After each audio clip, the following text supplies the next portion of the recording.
Assalamualaikum warahmatullahi wabarakatuh. Kali ini kita akan membahas mengenai materi masyarakat informasi dan masyarakat digital. Manusia sebagai makhluk individu sekaligus makhluk sosial membentuk interaksi satu sama lain dalam bentuk masyarakat. Dengan adanya jaringan komputer, terutama internet, masyarakat di dunia internet pun tercipta sebagai bentuk interaksi antar pengguna komputer di berbagai tempat yang saling berhubungan dengan internet. Selanjutnya, mari kita lihat istilah dari kata masyarakat. Istilah masyarakat berasal dari bahasa Arab, yakni berakar pada kata syaraka, yang berarti ikut serta dan juga berpartisipasi. Sementara di bahasa Inggris, istilah masyarakat disebut dengan society, yang berasal dari kata lain socius, yang juga berarti kawan. Terdapat beberapa definisi mengenai masyarakat yang diberikan oleh para ahli. Beberapa definisi mengenai masyarakat tersebut antara lain, yang pertama, menurut Karl Marx yang mendefinisikan masyarakat sebagai struktur organisasi yang muncul sebagai akibat dari adanya perbedaan di antara berbagai kelompok yang terpisah di bidang ekonomi. Lalu ada juga definisi yang kedua dari Kuncharaningrat yang mendefinisikan masyarakat sebagai sekumpulan manusia yang saling bergaul atau dengan istilah ilmiah saling berinteraksi. Suatu kesatuan manusia dapat mempunyai prasarana melalui apa warga-warganya dapat saling berinteraksi. Lalu bagaimana ciri-ciri masyarakat? Mari kita lihat slide berikut ini. Ciri-ciri masyarakat yang pertama ialah hidup berkelompok. Yang kedua yaitu melahirkan sebuah kebudayaan.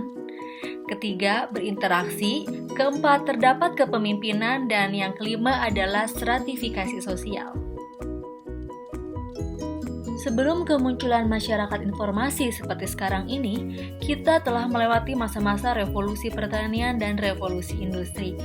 Dengan kebaruan teknologi serta inovasi yang menjadi faktor penentu kehidupan manusia, maka muncullah komputer yang pada saat itu menjadi momen perkembangan informasi. Oleh karenanya, hingga saat ini manusia terus-menerus mengikuti informasi dan segala perubahannya. Dengan adanya kemajuan teknologi informasi, maka telah terciptanya mobilitas manusia dalam bentuk baru, yakni membentuk interaksi komputer dan manusia pada berbagai macam bidang kehidupan. Contohnya, kini kita dengan mudah mendapatkan informasi hanya dengan internet, buku cetak yang kini berubah menjadi e-book yang bisa kita unduh kapan saja dan di mana saja. Dengan begitu, kini informasi sudah menjadi sebuah komoditas. Internet merupakan teknologi yang sangat umum digunakan saat ini. Hampir semua jenis layanan dan aplikasi baik di komputer desktop, komputer jinjing, hingga perangkat mobile terhubung ke internet. Lalu, apakah yang dimaksud dengan internet? Internet merupakan singkatan dari International Networking, suatu jaringan komputer yang sangat besar di mana jaringan komputer tersebut terdiri dari beberapa jaringan-jaringan kecil yang saling terhubung satu sama lain, baik menggunakan media kabel maupun menggunakan media nirkabel. Selanjutnya, mari kita bahas mengenai sejarah internet. Sekitar tahun 1960-an, Departemen Pertahanan Amerika melalui ARPA, Advanced Research Project Agency, membuat sistem jaringan yang diberi nama dengan ARPANET. ARPANET sendiri merupakan cikal bakal lahirnya teknologi jaringan. Tidak seperti internet saat ini, jaringan komputer yang terbentuk pada saat itu masih bersifat pribadi untuk kalangan tertentu saja, yaitu untuk pihak militer dan beberapa kalangan akademisi dan juga universitas. Kemudian, pada perkembangan internet, protokol standar TCP/IP mulai dipublikasikan pada tahun 1982. Sekitar tahun 1986, didirikan NSF/NET National Science Foundation Network yang menggantikan peranan dari ARPANET untuk mewadahi kegiatan riset dan penelitian di Amerika. Dan pada tahun 1990, ARPANET mulai diturunkan dan dengan layanan yang sama, World Wide Web mulai diperkenalkan oleh CERN. Baik, selanjutnya kita akan lihat bagaimana perkembangan sejarah internet ada di Indonesia. Pada waktu itu internet di Indonesia belum banyak yang bisa mengakses, karena hanya orang-orang yang memiliki sambungan telepon saja yang bisa mengakses internet, dan itu baru ada di awal tahun 90-an. Namun, kehadiran paguyuban network yang digawangi oleh diantaranya Ono Purbo, Robi Subiakto, Firman Siregar, Adi Indrayanto, Muhammad Ihsan, dan lain-lain, itu menciptakan atau menghadirkan jaringan internet yang waktu itu dikenal dengan Voice of Internet Protocol. Waktu itu Ono Purbo memperkenalkan ke masyarakat Indonesia bagaimana berkomunikasi dengan biaya murah antar negara. Kalau waktu itu kita menelpon harus menggunakan saluran telepon jarak jauh ya, atau SLJJ, saluran langsung jarak jauh, menggunakan telepon atau menggunakan operator Telkom ya, karena BUMN di Indonesia. Dengan kehadiran VoIP, orang bisa berkomunikasi dari manapun melalui sambungan internet dan berbiaya murah. Nah, suasana internet di Indonesia perkembangan selanjutnya lebih komersil dan individual di sebagian keaktifannya, terutama yang melibatkan perdagangan internet. Kemudian pengguna awal internet di Indonesia juga memanfaatkan CIX dari Inggris dan CompuServe dari Amerika Serikat untuk mengakses internet. Dengan semakin berkembangnya internet, maka kita juga bisa melihat bagaimana manfaat internet di segala bidang kehidupan manusia. Mulai dari bidang bisnis, saat ini banyak para pelaku bisnis menggunakan internet sebagai media penjualannya, misalnya dengan e-commerce atau menggunakan media sosial untuk berdagang. Itu sekarang kita bisa lihat menjadi sangat populer karena tidak perlu menyewa toko fisik, hanya menggunakan internet yang ada saja. Para pelaku bisnis bisa menjual barangnya, bisa menjual produknya kepada khalayak sasarannya. Kemudian di bidang pendidikan, kita juga bisa lihat sekarang baik itu dosen maupun mahasiswa atau guru atau murid-murid ketika mencari bahan ajar, mencari bahan untuk pembelajaran, bisa mengakses internet untuk mencari bahan-bahan seperti e-book ataupun situs-situs yang berisikan pengetahuan atau keilmuan ya. Kemudian di bidang informasi juga kita bisa lihat banyak yang menggunakan internet atau memanfaatkan internet untuk menyampaikan beragam informasi. Surat kabar elektronik atau e-newspaper ya, e-newspaper, lalu ada juga e-magazine ya. Kemudian Twitter yang juga berisikan link-link untuk mendapatkan informasi. Semuanya juga sudah memanfaatkan internet sehingga bisa diakses oleh orang dimanapun berada. Di bidang kesehatan apalagi sekarang, contohnya misalnya pada masa COVID ya, ada aplikasi Peduli Lindungi yang bisa memberikan informasi tentang status COVID atau status orang yang sehat, yang sembuh dari COVID dan sebagainya. Kemudian juga ada dokter online ya, seperti aplikasi Halodoc yang kita bisa akses dan kita bisa berkomunikasi dengan dokter melalui aplikasi tersebut dimanapun kita berada. Tidak perlu datang ke rumah sakit, tidak perlu datang ke praktek dokter, cukup di rumah Menggunakan aplikasi kita bisa berkomunikasi, berkonsultasi tentang kesehatan kita langsung kepada dokter yang bersangkutan. Belum lagi bidang sosial dan hiburan ya, media sosial ya, Instagram, Facebook, WhatsApp, Telegram, itu semuanya menjadi ajang sosial bagi seluruh masyarakat ya, termasuk juga mencari hiburan, menonton film streaming ya, TV streaming dan sebagainya, itu sudah memanfaatkan internet. Nah, di balik segala keuntungan atau kelebihan dari keberadaan internet yang memudahkan kehidupan manusia ya di segala bidang, tidak juga menutup kemungkinan adanya dampak negatif.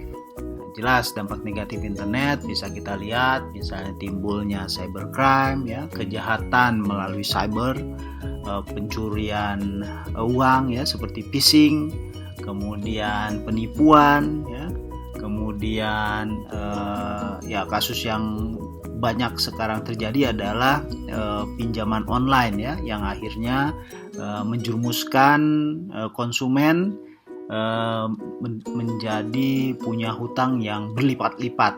Nah, itu termasuk cybercrime. Lalu pembuatan dan penyebaran konten ilegal ya, pornografi ya, itu juga bisa dimanfaatkan oleh orang-orang yang ingin cepat kaya, ingin cepat menghasilkan uang dengan menyebarkan konten-konten ilegal maupun pornografi. Yang paling sering juga dilakukan melalui internet adalah penyebaran ujaran kebencian atau hoax ya. Itu juga sering dilakukan oleh para orang-orang yang tidak bertanggung jawab.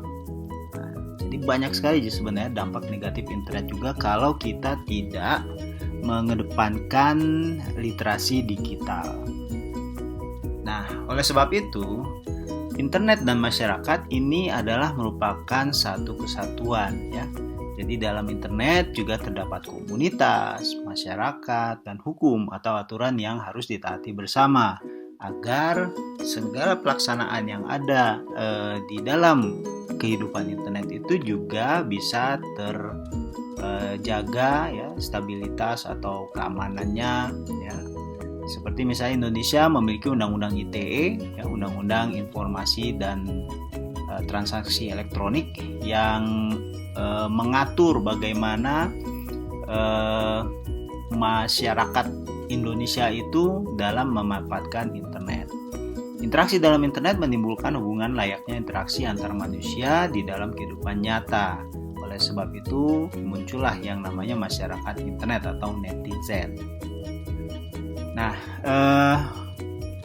tadi sudah kita bahas tentang masyarakat informasi, ya, masyarakat internet, dan perkembangan selanjutnya adalah masyarakat digital.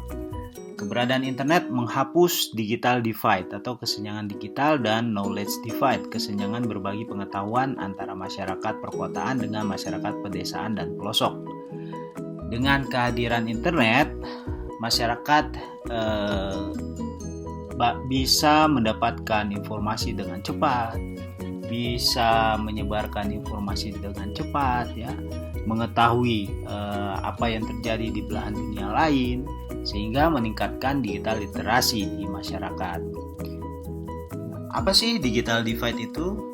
Di sini kita lihat ilustrasi dari digital divide ya.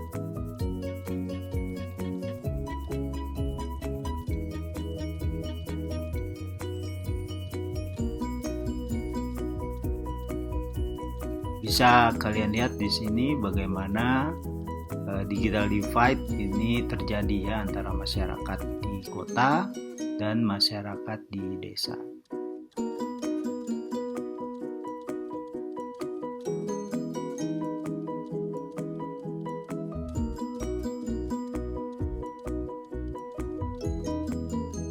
Nah, apa yang harus kita lakukan untuk menghilangkan gap ini? Secara istilah, digital divide itu adalah kesenjangan digital. Jadi konsep digital divide atau kesenjangan digital ini pertama kali dikenalkan dalam laporan The National Telecommunication and Information Administration atau NTIA, sebuah badan pemerintahan federal Amerika Serikat yang mengurusi bidang telekomunikasi dan informasi. Laporan tersebut memilah warga negara ke dalam dua kelompok, yaitu mereka yang memiliki akses pada teknologi informasi dan komunikasi dan mereka yang tidak memiliki akses terhadap teknologi informasi dan komunikasi. Kesenjangan digital, sebagaimana ditambahkan juga oleh Stein dan Johnson, tidak hanya berhubungan dengan akses fisik atau infrastruktur. Kesenjangan digital juga berhubungan dengan kesenjangan dalam bidang ekonomi, politik, sosial, budaya, gender, etnisitas, geografis, dan demografis. Persoalan kesenjangan ini terus mengiringi perkembangan teknologi informasi, terlebih bagi negara dunia ketiga. Persoalan ini adalah momok bagi pembangunan. Bahkan di negara maju sekalipun, dengan masyarakat yang melek terhadap teknologi digital, hambatan dalam akses teknologi informasi dan komunikasi masih saja terjadi. Definisi lain dari digital divide yaitu suatu kesenjangan atau gap antar individu, kelompok bisnis, dan area geografis pada level sosial ekonomi yang berbeda, di mana sangat membutuhkan akses teknologi informasi dan komunikasi serta penggunaan internet untuk berbagai aktivitas kehidupan. Nah, dari beberapa definisi tadi kita bisa lihat bagaimana atau apa penyebab terjadinya kesenjangan digital. Yang pertama itu infrastruktur. Jadi tidak dapat dipungkiri bahwa infrastruktur memegang peranan penting di dalam kemajuan suatu bangsa. Infrastruktur dalam hal ini meliputi ketersediaan sarana akses berupa jalan raya, air, listrik, hingga internet. Dengan adanya ketersediaan infrastruktur yang memadai, maka akan memudahkan di dalam proses penyediaan sarana dan fasilitas informasi digital. Misalnya, apabila tersedia sarana jalan raya yang memadai, maka akan memudahkan di dalam proses transportasi, termasuk juga penyebaran perangkat keras komputer, perangkat lunak komputer, hingga sumber daya manusia yang kompeten di bidang komputer, guna membantu setiap daerah untuk dapat menikmati akses dan pengetahuan terkait dengan teknologi digital. Atau contoh yang kedua adalah penyediaan sarana listrik yang cukup untuk menunjang kegiatan elektronik masyarakat, khususnya komputer, internet, televisi, radio, dan akses digital lainnya. Apabila masih banyak daerah yang belum terjangkau listrik, maupun jika masih banyak daerah yang pasokan listriknya belum memadai, maka akan menghambat aktivitas digital masyarakat yang berujung pada penurunan produktivitas kerja, penyerapan teknologi, dan pengetahuan digital layanan publik berbasis digital, dan kerugian lainnya. Solusi yang diberikan antara lain berupa manajemen yang baik terhadap anggaran pembangunan untuk membiayai proses pembangunan dan penyediaan infrastruktur listrik di seluruh wilayah. Belum meratanya akses internet di suatu daerah serta diperparahnya dengan biaya internet yang masih belum terjangkau, bagi sebagian besar kemampuan ekonomi masyarakat, kasus ini akan sangat mengganggu sekali di dalam penyebaran pengetahuan dan informasi melalui media internet di zaman digital saat ini. Masih banyak masyarakat yang tidak peduli untuk bisa membangun daerah mereka sendiri dengan berbasiskan teknologi, informasi, dan komunikasi. Aparat pemerintah di lingkungan desa dan wilayah pelosok tersebut juga tidak memiliki inisiatif untuk memulai proses mencerdaskan masyarakatnya. Ini berarti peranan para penggerak dan penggiat di bidang teknologi informasi dan komunikasi sangat diperlukan sebanyak-banyaknya di berbagai daerah Indonesia. Adapun peran serta kita semua di dalam hal ini, beberapa desa yang telah ikut ke dalam gerakan desa membangun, sebagian besar diawali oleh adanya peran serta putra daerah maupun masyarakat luar yang tergerak untuk mengenalkan dan mengajak masyarakat desa untuk mau dan mampu mempelajari dan menggunakan semua fasilitas teknologi informasi untuk menunjang kegiatan sehari-hari. Selain itu juga kurangnya pemanfaatan akan internet itu sendiri. Pola hidup masyarakat juga menjadi penyebab adanya digital divide baik di Indonesia maupun negara-negara lain di dunia. Pola hidup masyarakat kota dan negara maju umumnya sudah terbiasa untuk memanfaatkan komputer dalam kehidupan sehari-hari mereka, termasuk juga gaya hidup untuk menyesuaikan diri dengan teknologi terkini. Contoh paling nyata adalah perkembangan sebuah telepon seluler atau smartphone dan gaya hidup anak muda di kota-kota besar dengan di pedesaan. Demikian juga gaya hidup yang sama dengan anak muda di kota besar juga akan ditemui pada anak-anak muda di wilayah desa yang berada di negara maju atau berada dekat dengan kota-kota besar, akibat dipengaruhi gaya hidup, pola hidup, dan pemikiran mereka. Nah, jadi apa solusi untuk mengurangi kesenjangan digital? Nah, yang pasti yang pertama adalah penyediaan infrastruktur yang memadai tadi. supaya pemerataan bisa terjadi hingga ke pelosok. Lalu memberikan penyuluhan tentang kemajuan teknologi informasi kepada masyarakat di pedesaan agar bisa memanfaatkan teknologi informasi dan komunikasi semaksimal mungkin. Dan yang ketiga adalah pembangunan fasilitas telekomunikasi antara kota dan desa. Demikian yang bisa kami sampaikan terkait dengan masyarakat informasi dan masyarakat digital. Mudah-mudahan bisa menambah informasi bagi kita semua. Terima kasih. Assalamualaikum warahmatullahi wabarakatuh.